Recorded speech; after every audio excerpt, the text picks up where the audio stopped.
Martial né de la vision d'un homme hors du commun, l'aïkido possède ce parfum unique, mélange d'harmonie et d'énergie.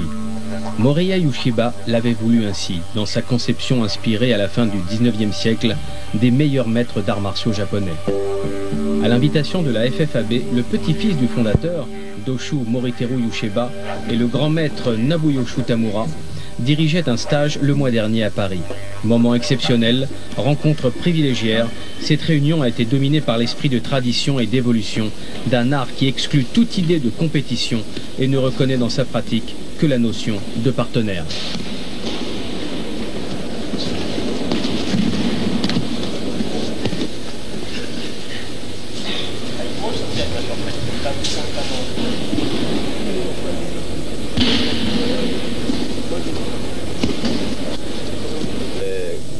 L'aïkido そのものは変わらないと思います。しかしながら l'aïkido au fond est toujours le même, mais il est évident que le monde évolue, les circonstances ne sont pas toujours les mêmes et les personnes qui pratiquent changent, donc il y a nécessairement des changements au niveau de la forme superficielle.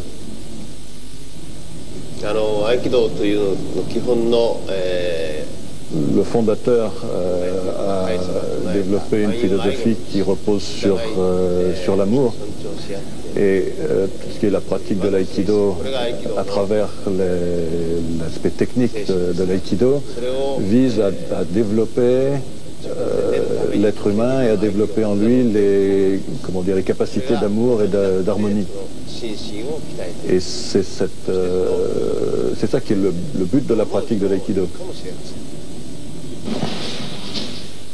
La pratique de l'aïkido se divise en swariwaza, c'est-à-dire technique assise, hamyandachiwaza, un partenaire assis, un debout, tachiwaza, le travail debout, bukiwaza, les armes, et taninzogake, le travail en groupe.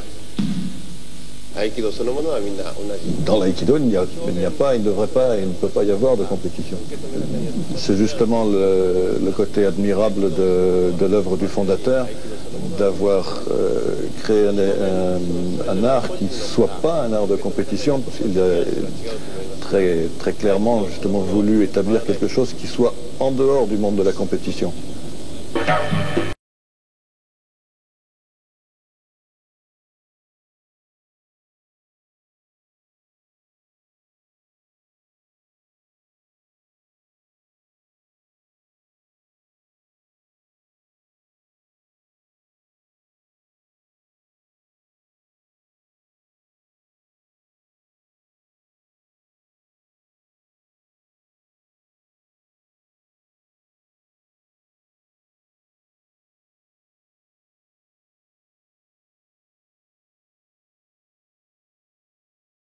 Mobilisation pour déséquilibrer et maîtriser, on peut également accompagner ces techniques d'une série d'atémies, comme dans le karaté, en des endroits vitaux du corps. Mais la recherche de l'aïkidoka reste fondamentalement celle de l'équilibre de l'individu par rapport à lui-même et à son environnement.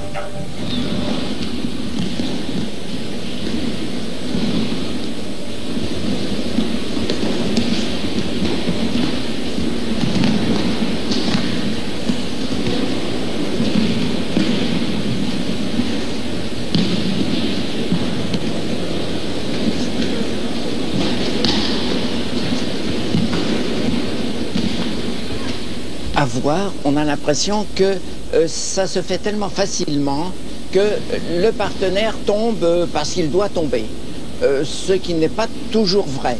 Hein. On le fait tomber, mais on le fait tomber avec facilité parce qu'il faut arriver à un certain niveau à le déséquilibrer et à le faire tomber sans effort. Plus on est détendu, plus le mouvement se fait facilement. Pour moi, pour l'instant, c'est plutôt que... Par exemple, d'être présent quand on fait les techniques, les mouvements, d'être présent, mais sans dominer quelqu'un. J'ai trouvé ça, alors, c'est pas très facile. Et puis d'être relâché dans les mouvements, sans relâcher et en restant vigilant. Alors là, des choses comme ça, j'aimerais bien apprendre. C'est sur le tapis, Ce sera bien de le savoir faire, mais je crois dans la vie quotidienne, ce sera pas mal non plus. Je pense que le fait d'utiliser les deux choses, l'attaque presque frontale, ce que nous on appelle l'irimi, ou le tenkan, prendre avec tout de suite, c'est une chose qui marque aussi dans la vie, aussi dans la vie professionnelle. Moi, je le remarque dans des conférences que j'ai, des trucs importants. En principe, on fait toujours de l'aïkido. On essaye de contrer les gens, mais pas dur. C'est juste pour leur dire stop, et puis après on les amène tout de suite aussi dans nos idées. Je pense que ça, c'est une partie de l'aïkido. J'ai tout de suite pris le goût de l'aïkido, ça m'a plu. C'était quelque chose où on pouvait se défouler mais sans blesser quelqu'un. Et puis je crois ce qui m'a marqué, c'est la première fois que j'ai vu Sensei Tamura, c'était en 72. Et un type qui avait pourtant de la force physique et qui l'utilisait absolument pas, qui ne travaillait que par ses mouvements et que en s'échappant, c'était frappant parce qu'il n'était jamais où on l'attendait. Aucune chance de le toucher même.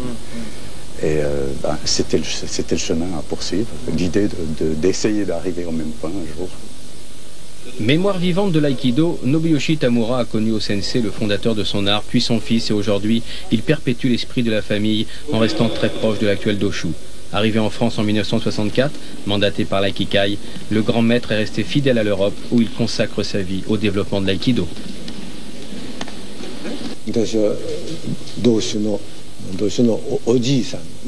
Je suis redevable de l'aïkido au grand-père de l'actuel Doshu, à son père, et aujourd'hui à lui. Ça fait 3 générations, au travers de 3 générations que j'ai appris l'aïkido.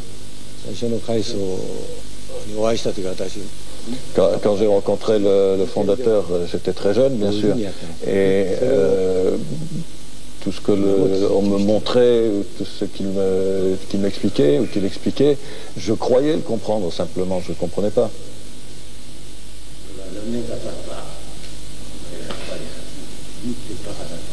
Et c'est que beaucoup d'années plus tard que je me suis dit que j'étais un âne.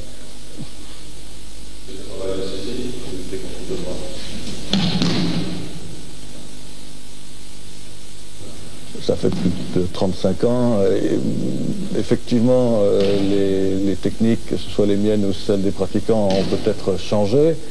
Mais la réalité, comme l'a exprimé le Doshu tout à l'heure, c'est que l'aïkido, l'essence de l'aïkido ne change pas, elle.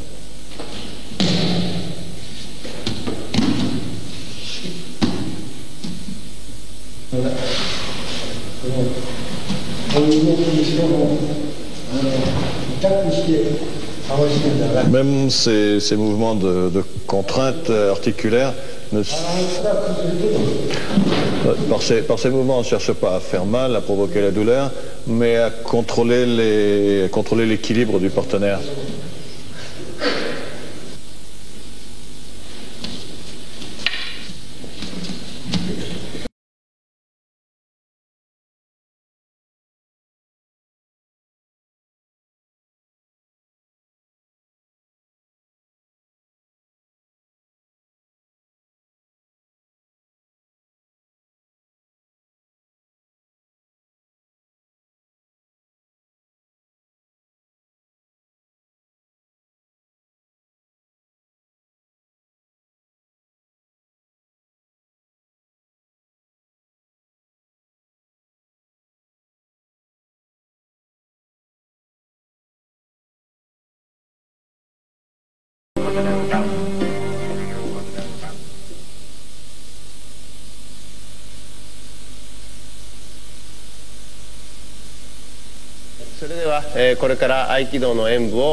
Je vais commencer une démonstration d'aïkido.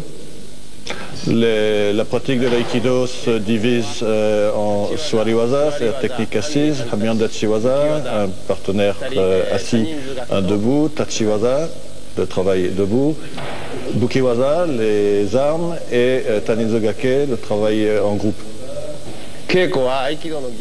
Lors de la pratique courante, c'est un échange de techniques entre deux partenaires qui permet donc de développer le corps et l'esprit. Lors d'une démonstration, on cherche à exprimer le résultat de sa pratique en aïkido. Je vais donc entamer une démonstration par le travail en tachiwaza, c'est-à-dire le travail debout. Il y a de nombreuses techniques qui varient suivant les formes d'attaque, de saisie, de frappe. Par exemple, sur une frappe,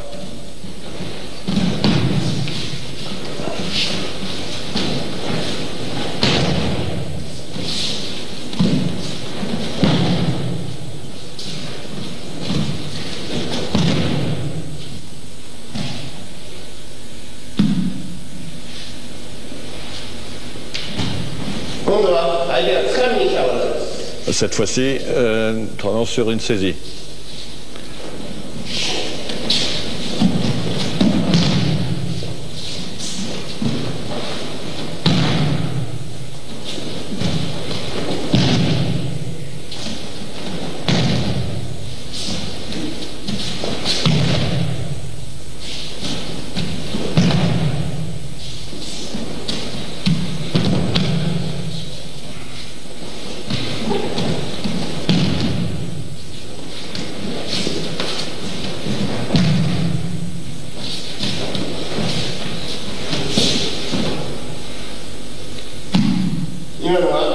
Je vais maintenant faire une démonstration de Suwariwaza, c'est-à-dire de technique assise.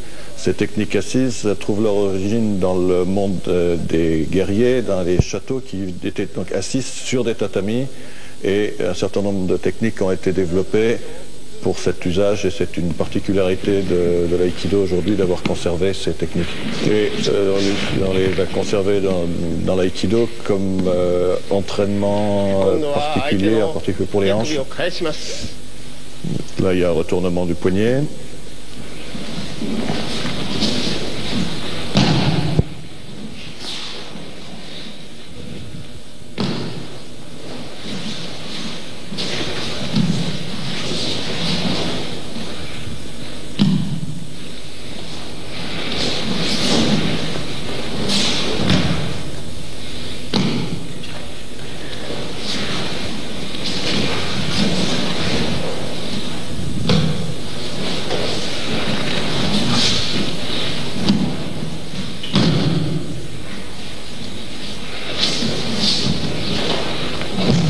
Après avoir exécuté les 4 saisies de base, Kyo, Nikyo, Sankyo, Yonkyo, ce sont les projections. Et les Minage, Kotega ici.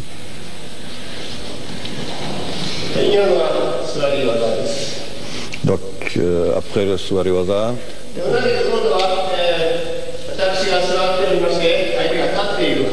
nous avons le Hamiandachi où l'exécutant est assis et le partenaire attaque en position debout.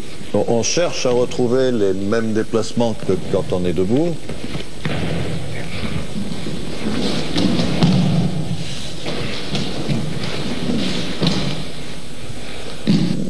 Je vais maintenant démontrer les les défenses contre les armes. Les déplacements sont les mêmes tout à fait qu'à main nue, mais évidemment, comme il y a une arme, la distance, le marai, est différente.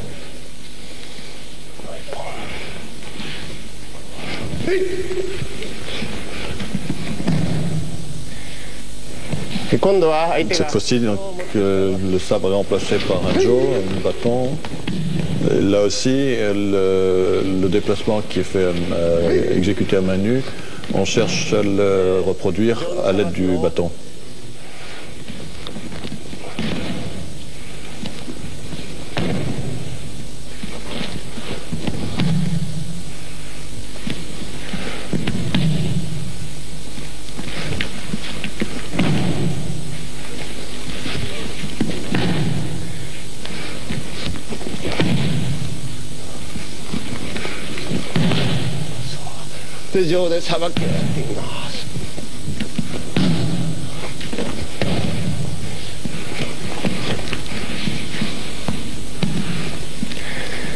Alors cette fois-ci, c'est un travail contre deux adversaires.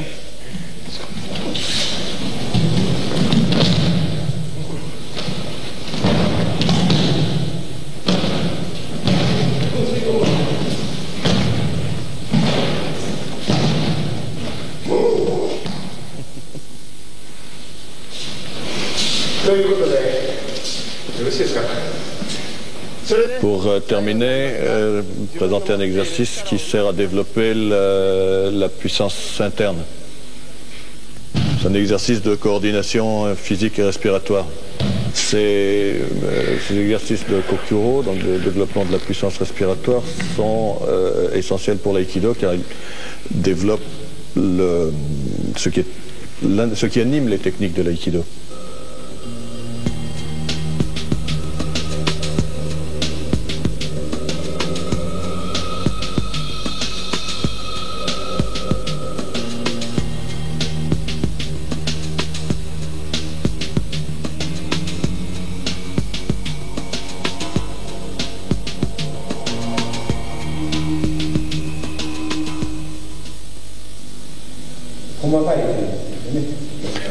Autrefois, les samouraïs portaient un sabre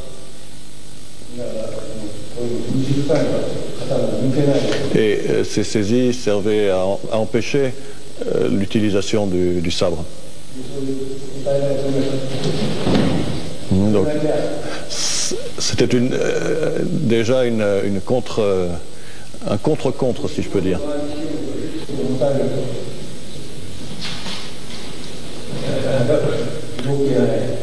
Le fait de saisir, ça devrait permettre de contrôler totalement le corps d'une personne, rendre totalement non fonctionnel. Donc, ce qu'on cherche à faire, c'est d'étudier, de trouver sa liberté de mouvement malgré la saisie.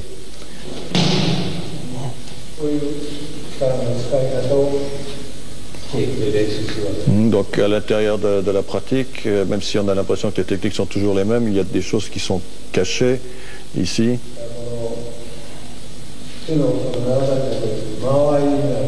Donc c'est une étude du Mai. Le Mai, c'est la distance, le temps, le rythme.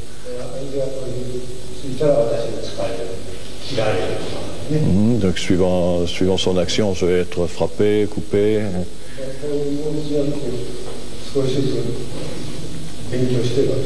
Donc, chaque action vous permet d'étudier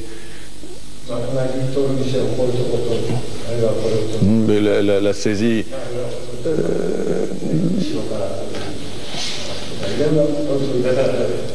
Chaque saisie pose un problème différent quand on saisisse le poignet, le coude, l'épaule, par devant, par derrière.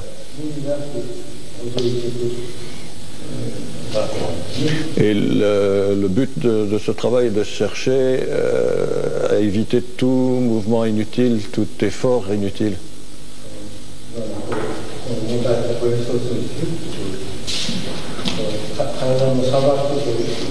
Un déplacement du corps permet, par exemple, de se libérer de sa force. Ce mouvement est très proche de celui-là. Il ne s'agit pas de s'affoler, mais de trouver la tranquillité dans le mouvement.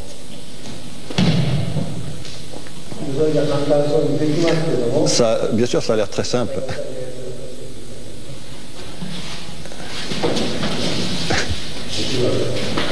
Il y a un problème de temps qui se pose.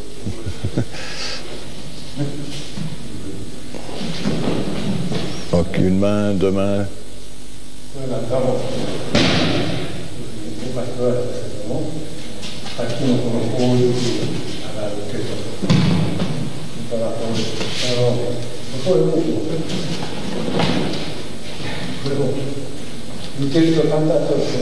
Comme toujours, ça a l'air très facile quand on le voit, et quand on essaye...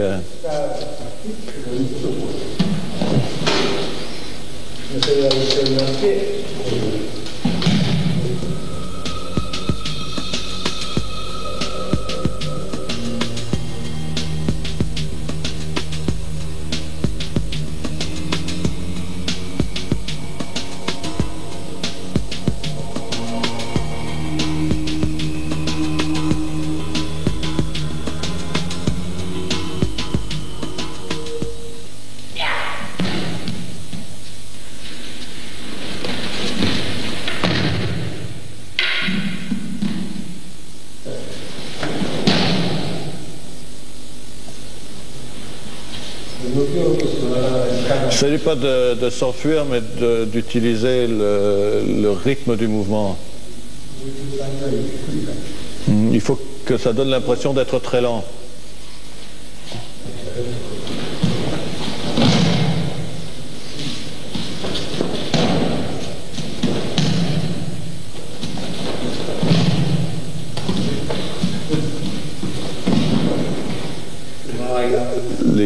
Les saisies et le travail au couteau sont très très proches.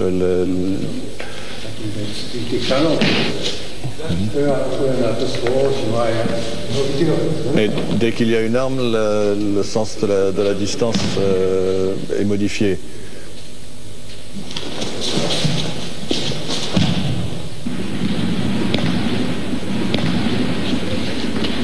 Vous avez longtemps travaillé avec Maître Shiba.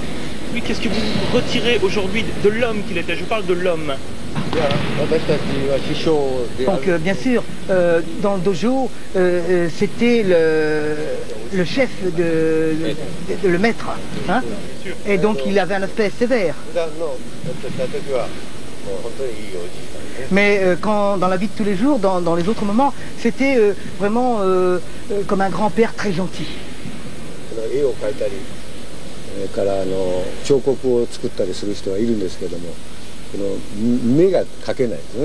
Donc le plus important, c'est son regard, ses yeux.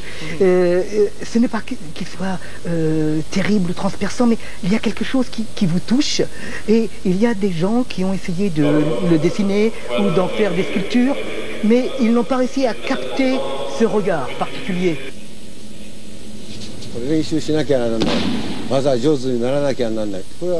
L'idée, ce n'est pas de pratiquer en se disant « il faut que je pratique, il faut que je m'entraîne, il faut que je devienne bon en technique ».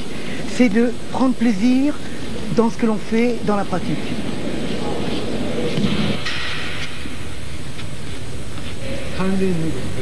Il faut bien relaxer.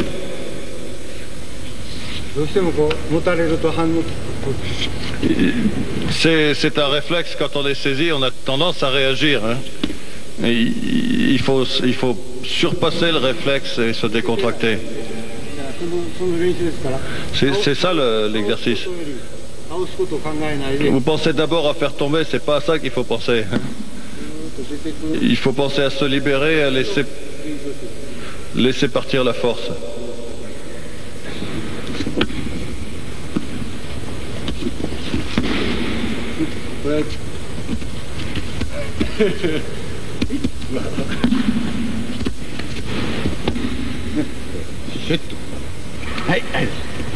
Voilà, voilà.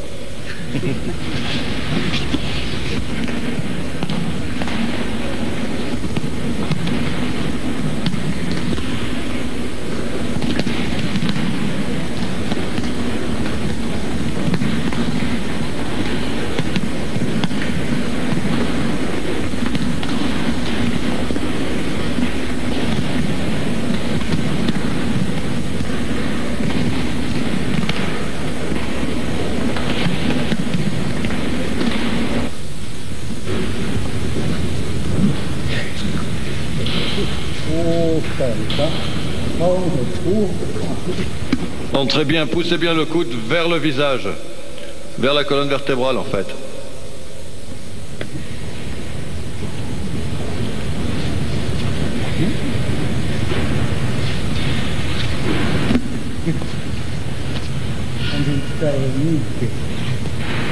Encore une fois, il faut se décontracter et se relaxer.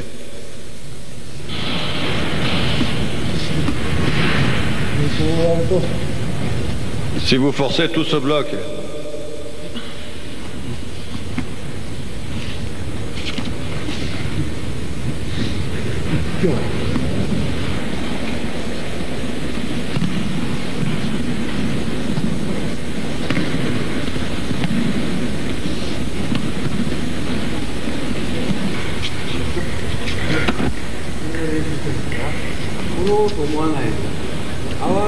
Ne pensez pas à saisir, mais à vous harmoniser avec le mouvement de votre partenaire, à aller à sa rencontre. C'est pas une histoire de faire quelque chose ou de vaincre, ni d'aller vite,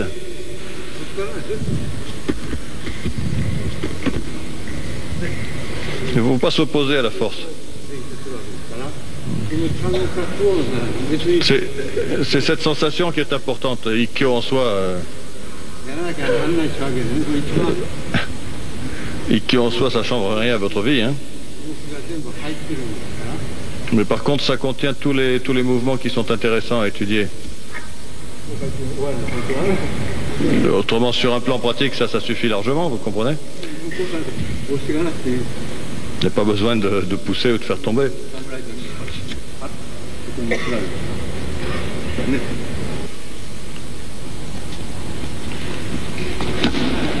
C'était presque ça.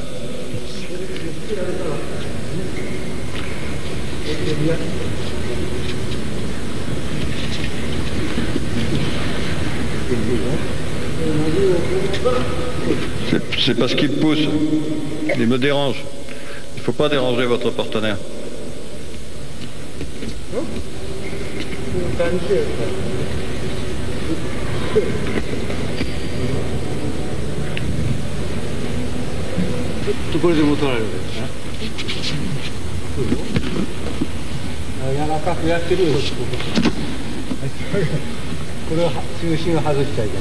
Il faut faire attention à ne pas perdre les axes et la notion de centre.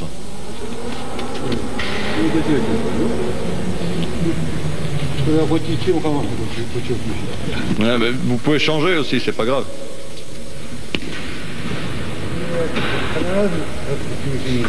Mais gardez bien votre centre.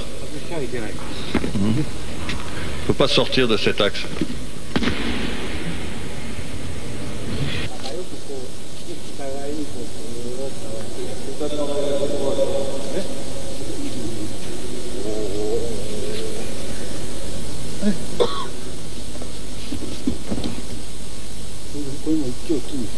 Ça aussi, c'est une variante de Ikkyo.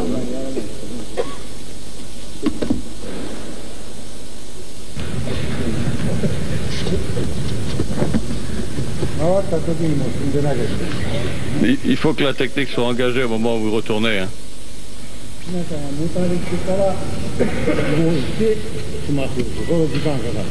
C'est trop long la technique, vous vous faites saisir et puis vous essayez de changer, il faut que tout se passe au même moment. C'est pareil ici, c'est pareil ici. Et la technique est engagée, comment dire, pendant le mouvement. C'est pas un se déplacer, deux faire essayer de faire Nikkyo, c'est tout fini là. Tout se passe en un seul temps. On a fait par devant, c'est par derrière, mais c'est la même chose. Hein.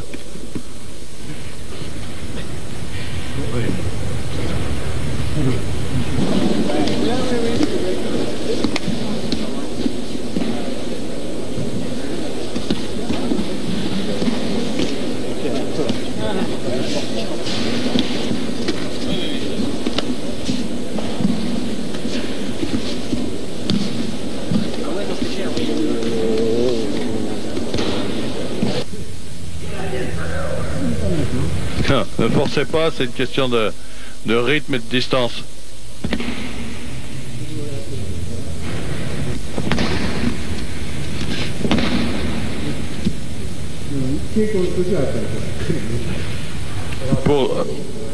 Pour la pratique, utilisez une bonne saisie bien franche. Hein.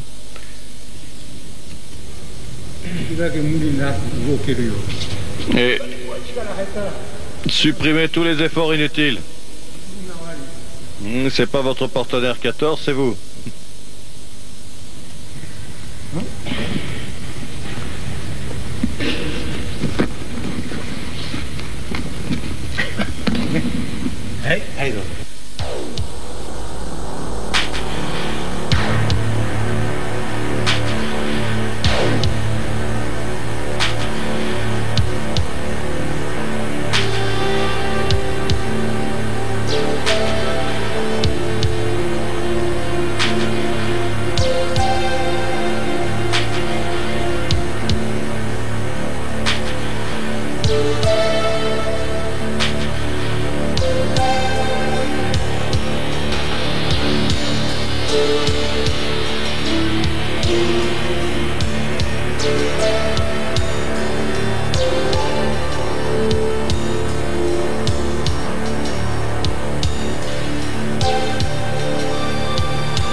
Donc ce qui est important ici à noter, c'est que quelle que soit l'attaque, le déplacement reste le même.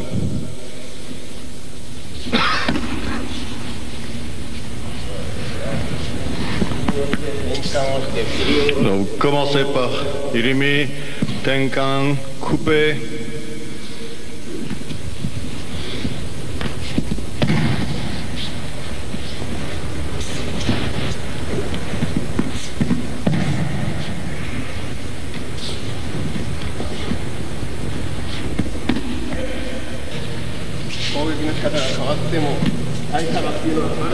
Donc, encore une fois, la forme d'attaque a varié, mais votre déplacement est le même.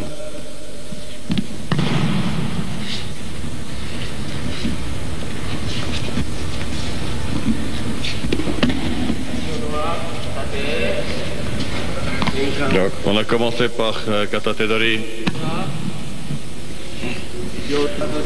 Et cette fois-ci, Katadori Meuchi.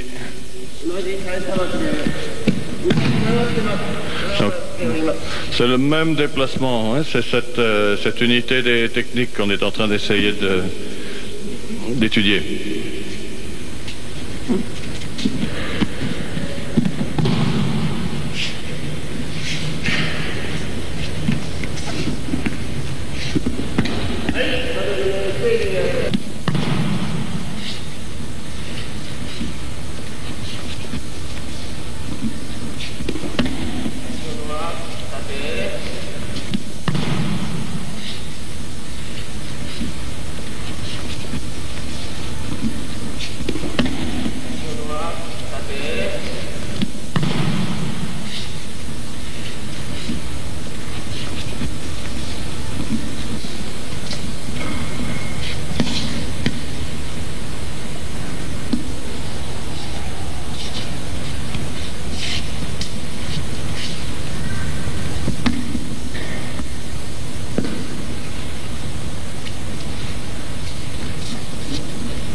Irimi, un déplacement Irimi, un déplacement Tenkan, et vous pouvez engager votre Ikkyo.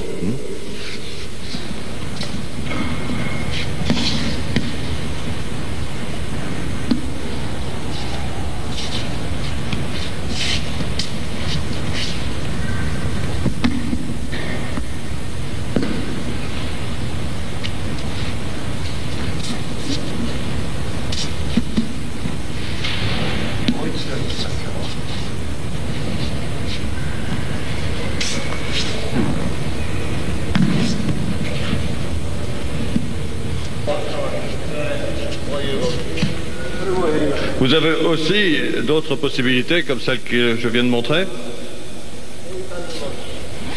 Mais là, on recommence sur la base du déplacement Tenkan.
Toujours sur la même base de déplacement, cette fois-ci on passe à Shihoranage.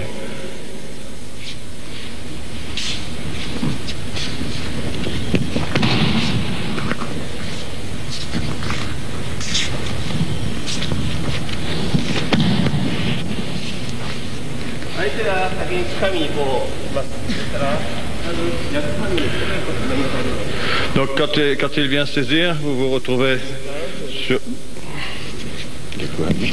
sur la base de Gyakuhami, oui.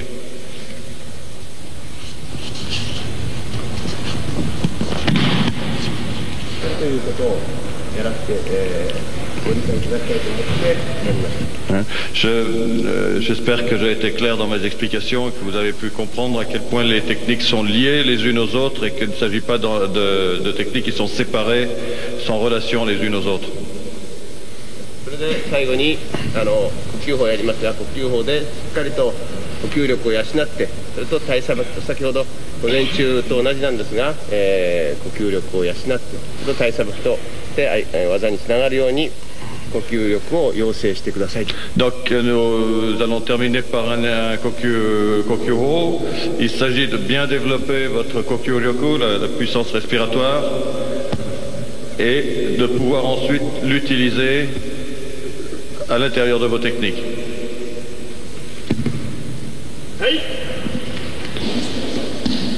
La FFAB aujourd'hui c'est 30 000 adhérents, c'est un peu plus de 800 clubs et on a 27 ligues. La spécificité de la FFAB c'est que nous avons un maître japonais qui vit en France depuis 35 ans, qui a énormément donné à notre fédération, qui a travaillé 13 ans avec le fondateur de l'aïkido, maître Osensei Uchiba. Et la richesse de son enseignement nous amène chez nous, bien sûr, un développement harmonieux.